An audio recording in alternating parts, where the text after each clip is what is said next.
Make America Great Again. Imagine this. The President of the United States walks into the Oval Office, points at a map, and says, "Let's buy Greenland." Sounds like a joke? It's not. This is the wild, true story of how Donald Trump tried to purchase the world's largest island, a frozen territory bigger than Mexico, and sparked an international meltdown. From geopolitical warfare to rare earth treasure hunts and a very angry Denmark, we're diving into the ice-cold drama of Trump's Greenland gambit. Why Greenland? The frozen gold mine. The Arctic, once a frozen wasteland, is now the hottest piece of real estate on Earth. Literally. Climate change is melting ice at record speed, unlocking two things every superpower craves: shipping shortcuts and hidden treasure. Greenland isn't just ice and polar bears. Buried beneath its frozen surface? A jackpot of rare earth minerals, critical for everything from iPhones to F-35 fighter jets. And right now, China controls 80% of the world's supply. For Trump, this wasn't just about money, it was about power. But there's more to it. Beyond minerals, Greenland's location is a military dream. It sits right between the US, Europe, and Russia, making it a strategic outpost for defense and surveillance. The US already has Thule Air Base there, a Cold War relic still used for missile detection and tracking Russian submarines. With China expanding its Arctic ambitions, the US wasn't just interested in Greenland. They were desperate to keep it out of Chinese hands. Beijing had already tried to finance airports and mining projects there. Washington saw this as a red flag, and Trump, he saw a deal. So the concept came up, and I said certainly I'd be strategically its interest. Now here's where it gets very Trump. To understand this move, you need to understand his mindset.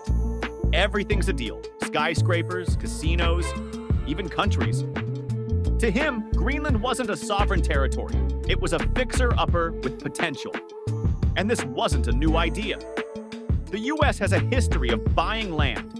They bought Louisiana from France, Alaska from Russia, even the Virgin Islands from Denmark in 1917.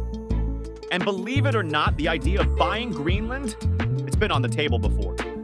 In 1946, President Harry Truman actually offered Denmark $100 million for Greenland.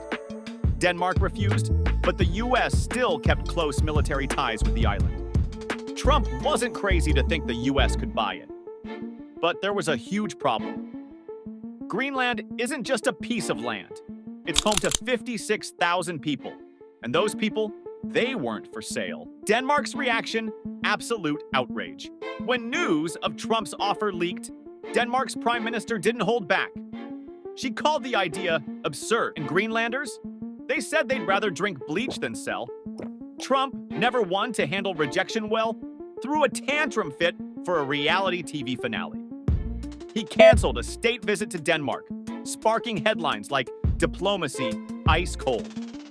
Meanwhile, Greenlanders trolled him with memes of Trump towers buried in snow. But behind the jokes, Denmark took this seriously. Greenland might be geographically remote, but politically, it's a symbol of sovereignty. Selling it would be like the US selling Alaska to China. It just wasn't happening. The fallout, America's Arctic strategy. So why did this bizarre plot crash and burn? 3 reasons. Greenland isn't for sale. The people of Greenland have their own government. Denmark doesn't even control it that much anymore. Greenland holds some of the last untouched resources on Earth. It has the potential to reshape global supply chains, shift military power, and spark new alliances. Trump may not have bought Greenland, but his attempt put the Arctic on the map in a way no one saw coming. So next time you see a glacier, remember, it's not just ice, it's the next battlefield.